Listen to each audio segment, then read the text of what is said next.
오늘 시편 9편과 10편의 말씀을 통하여서 주의 이름을 아는 자는 이라는 제목으로 강의 이어가도록 하겠습니다. 시편 9편과 10편은 하나의 시입니다. 답간체로 되어 있습니다. 용어가 조금 낯설고 어려울 수 있는데 이렇게 이해해 보시면 좋을 것 같습니다.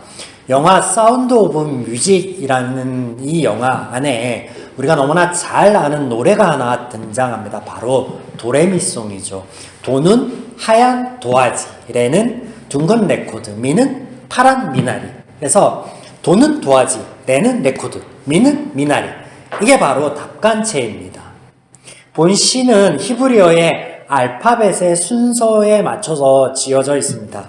이런 시의 외적 특성은 잊으셔도 되는데 다만 이 9편과 10편이 이렇게 이 외적 요소로 인하여 하나의 시로 보아야 함을 말씀드리기 위해서 잠시 꺼내보았습니다. 그럼 함께 읽은 본문 가운데 가장 두드러진 표현, 시인의 고백은 무엇이었습니까? 바로 탄원이었습니다. 탄원. 나의 대적에게서 나를 구원하시고 하나님의 공의가 드러나게 하여 주시옵소서 라는 탄원. 그래서 보시면 요한은 압제를 당하는 자의 요셉이요 환난 때의 요셉이로다. 여호와여 내게 은혜를 베푸소서 나를 사망의 문에서 일으키시는 주여 나를 미워하는 자에게서 받는 나의 고통을 보소서. 또 악한 자가 교만하여 가련하는 자를 심히 압박하오니 그들이 자기 베푼 꾀 빠지게 하소서. 네. 시인은 무엇이 그렇게 억울하였으며 괴로웠을까? 여기 시편의 저자는 시인은 다윗입니다. 다윗의 삶 가운데 어려움의 근원, 그의 대적은 과연 누구였으며 무엇이었는가? 10대에 하나님의 부르심을 입고 기름 부음 받은 다윗. 그가 골리앗을 쓰러뜨리고 뭇백성들의 높임을 받으며 왕궁에 거할 때 그 영화와 기쁨은 잠시뿐이었습니다. 그가 다시 고향으로 돌아오기까지 10수년을 사울을 피해 도망다녀야 했으며 때로는 미친 사람으로 때로는 불황자로 때로는 왈패여야 했습니다. 이스라엘의 왕이지만 왕이 아니었고 사울의 사위이자 군대 장관이었으나 그렇지 못하였으며 왕의 대관, 음악 치료사였으나 그렇지 못한 삶을 살아야만 했습니다. 죄인이요 도망자요 그런 삶을 살아야만 했던 다윗. 어렵게 왕의 자리에 올랐지만 아들이 돌아서 대적이 되고 믿었던 신하가 돌아서 대적이 됩니다. 심지어 백성 중에 돌이켜 그를 향하여 악언을 퍼붓기도 하였음을 우리는 보았습니다. 네. 산 넘어 산. 그의 삶을 이렇게 표현해 볼 수 있겠습니다. 산 넘어 산.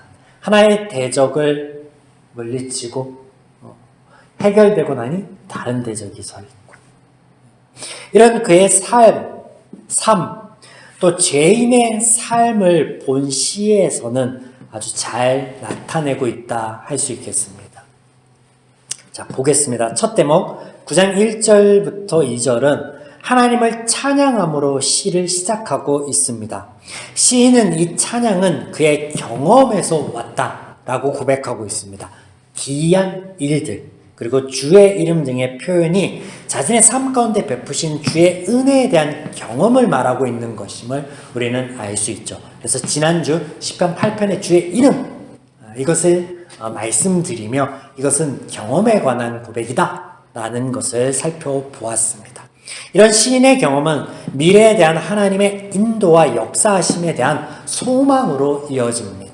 3절에서 10절까지는 시인의 하나님에 대한 고백이 등장하는데 그는 어떤 하나님에 대한 고백을 하고 있는가? 단 한 단어로 표현하자면 심판자입니다. 심판자. 4절에 주께서 나의 의와 송사를 변호하셨으며 보좌에 앉으사 의롭게 심판하셨나이다. 8절 공의로 세계를 심판하시며 정직으로 만민에게 판결을 내리시리로다. 시인은 이런 하나님을 고백하며 자신은 그런 하나님을 의지할 수밖에 없음을 이어서 고백하는데 10절 여호와여 주의 이름을 아는 자는 주를 의지하오리니 이는 주를 찾는 자들을 버리지 아니하심이로라. 11절과 12절에 이런 하나님의 경험, 그의 찬양으로 또 찬양의 선포로 이어집니다. 여호와를 찬양하며 그의 행사를 백성 중에 선포할지어다. 이제 시인은 하나님에 대한 고백과 선포를 소망을 담은 기도로 승화시킵니다. 13절에서 20절이죠. 13절 여호와여 내게 은혜를 베푸소서 나를 사망의 문에서 일으키시어 주여 나를 미워하는 자에게 받는 나의 고통을 보소서. 19절 여호와여 일어나사 인생의 승리를 얻지 못하게 하시며 이방 나라들이 주 앞에서 심판을 받게 하소서. 여호와여 그들을 두렵게 하시며 이방 나라들이 자기의 인생일 뿐인 줄 알게 하소서. 그러면 이 시인의 고백이 믿음입니다. 믿음은 우리의 행위나 그 행위에 따른 어떤 결단이 아닙니다. 우리 삶 가운데 찾아오셔서 당신을 보이시고 알리시며 동행하여 주시는 그 하나님의 역사, 그 하나님 자체가 믿음입니다. 성경은 이것이 믿음이라, 하나님이 믿음이다 라고 말씀하고 계세요. 이 하나님에 대한 경험이 개인의 믿음이 되는 거예요. 그러나 죄인은 개인의 경험 안에서 하나님을 바라보며 그 한계가 있음을 아셔야 합니다. 그래서 우리의 경험이 아닌 하나님의 말씀이 기준이 되어야 된다라는 것 또한 아셔야겠죠. 이런 대목이 시인의 고백 안에도 배어 있습니다. 8절 공의로 세계를 심판하심이며 정직으로 만민에게 판결을 내리시리로다. 시인은 자신의 대적을 하나님의 심판의 대상이다 라고 고백하고 있지만 사실 성경에서는 하나님 편에서는 모든 사람들은 죄인이며 심판이 아닌 은혜의 대상이다 라고 말씀하고 계십니다. 하나님의 공의, 우리가 욥기 강해를 통해 살펴보았는데 이것을 법적 용어로 보시면 안 된다라고 말씀을 드렸습니다. 하나님의 말씀대로 모든 이들이 죄인임에 하나님께서 심판하시고자 한다면 누가 있어 그 심판에서 자유로울 수 있으며 의로울 수 있겠습니까? 시인의 입장에서 자신을 괴롭게 하는 자를 원수이자 대적으로 표현할 수 있으나 하나님 편에서는 동일한 은혜의 대상임을 이해하셔야 된다는 것입니다. 때문에 하나님의 공의, 공적인 의는 심판받아야 마땅한 이들에게 구원을 베푸시는 하나님의 은혜입니다.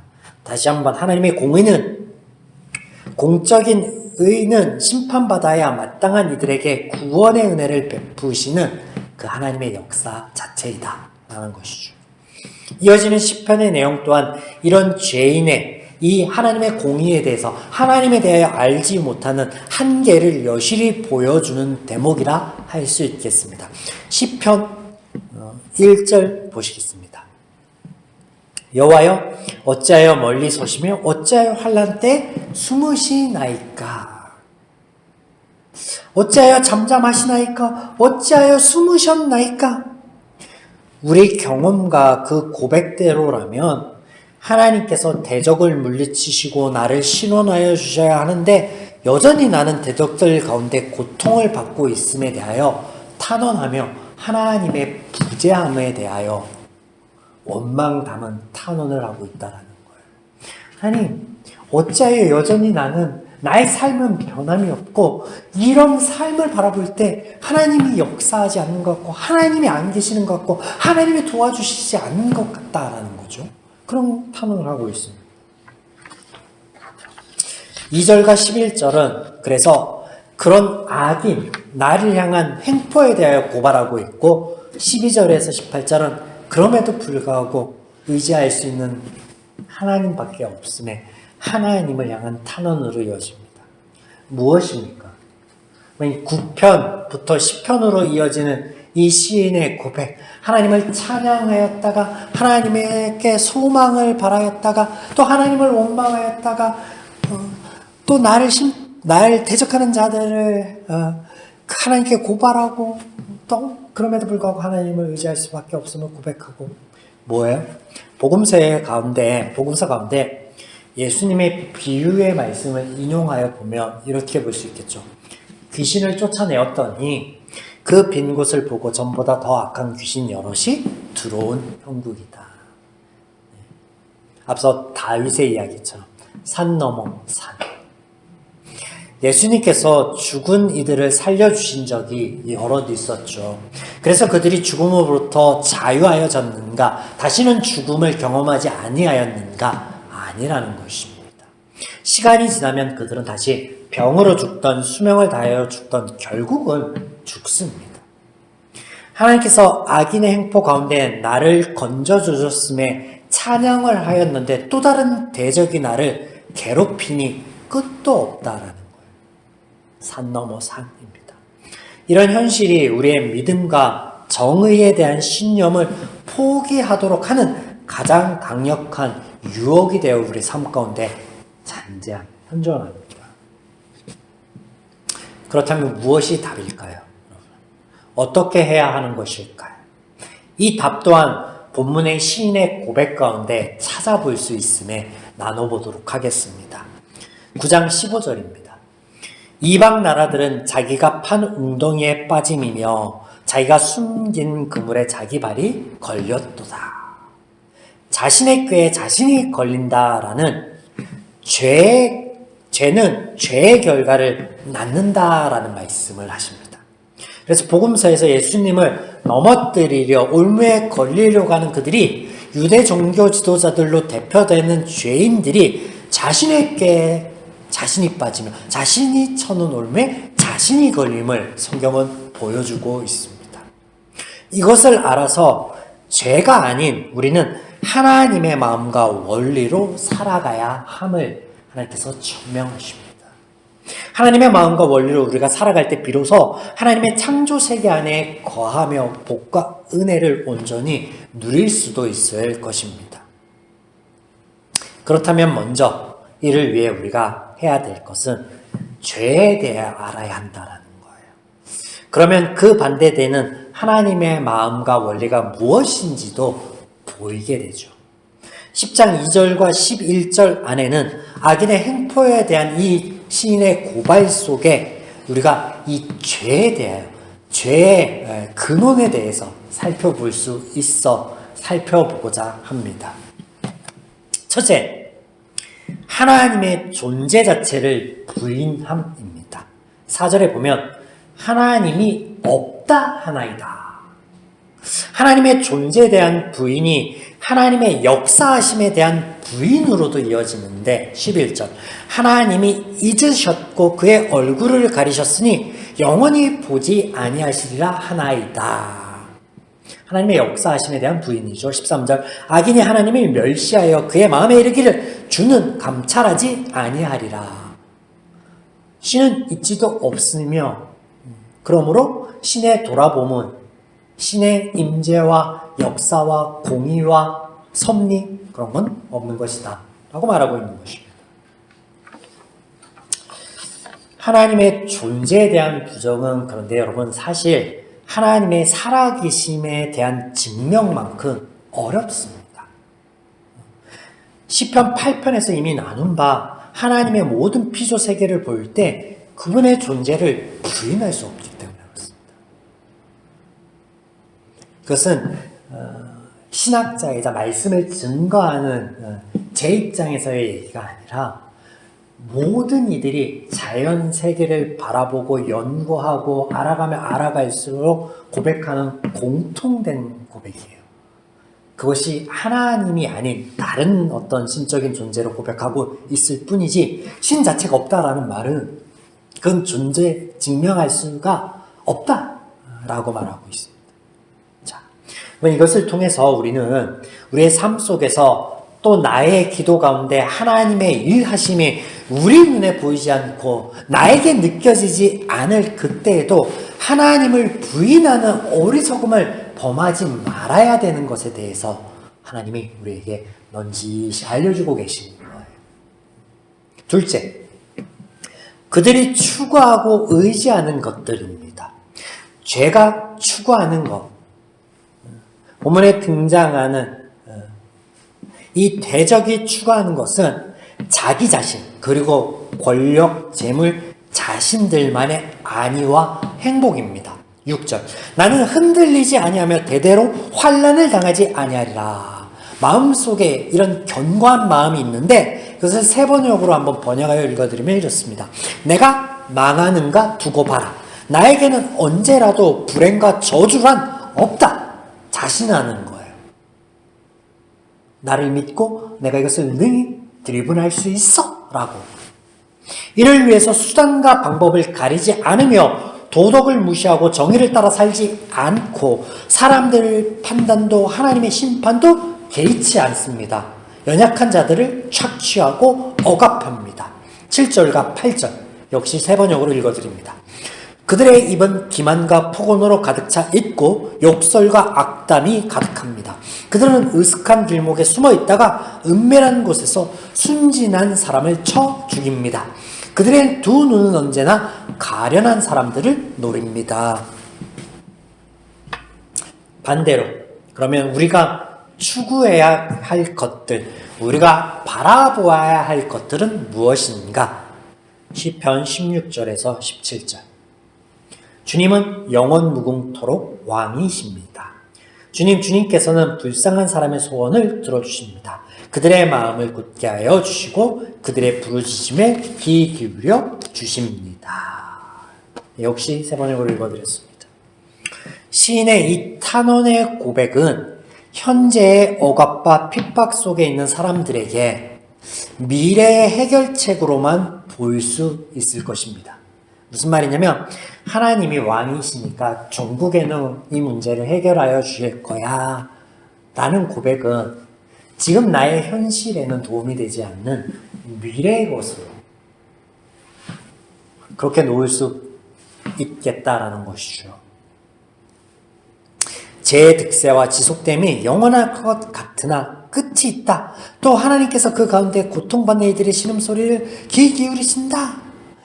이런 말씀이 여전히 현재의 고통에 남아있는 채 불확실성 가운데 믿음을 흔들릴 유혹으로 우리에게 다가온다는 것을 우리는 보아야겠죠.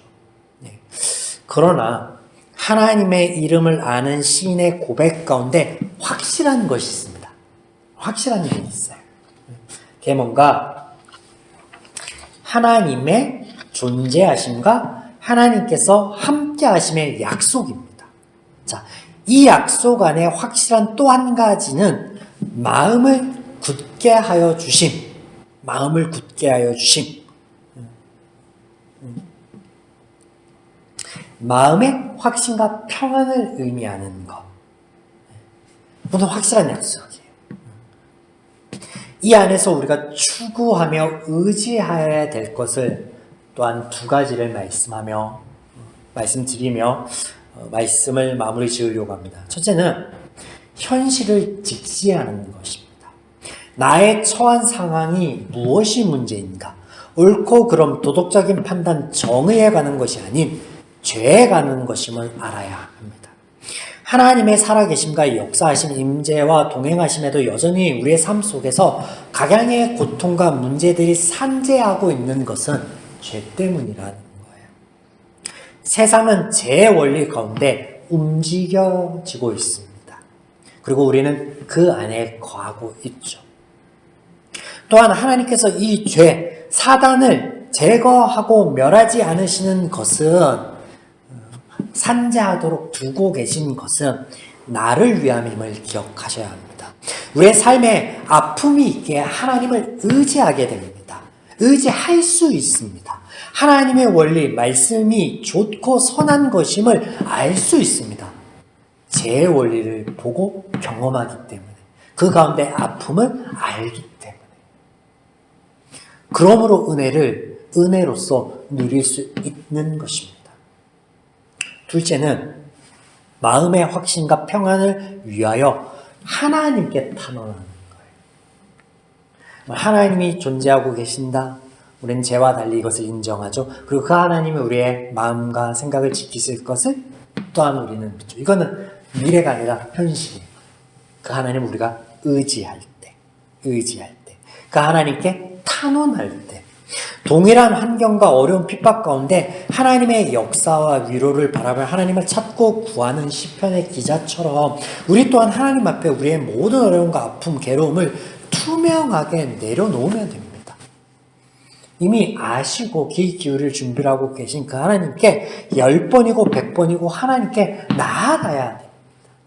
지치지 말고 하나님을 바라보아야 하겠죠.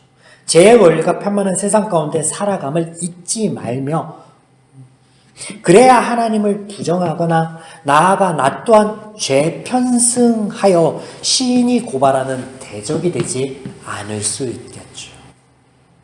사랑하는 여러분, 오늘 반복되는 우리 삶의 문제 가운데 죄에 대한 이해의 부재는 하나님을 부정하는 유혹으로 우리에게 다가옵니다. 또한 하나님의 일하심과 긍휼히 여기심의 역사에 대한 이해의 부재는 우리로 하여금 하나님을 삶의 현실을 타개하는 목적으로만 바라보게 만듭니다. 말씀 안에서 죄에 대하여 또 하나님에 대하여 바르고 선한 세계관을 세워 우리의 삶이 하나님의 약속하신 마음 지킴과 생각 지킴으로 또 그로 인하여 상황은 바뀌지 않으나 평안을 누릴 수 있는 저와 여러분이기를 주님의 이름으로 축원드립니다. 아멘.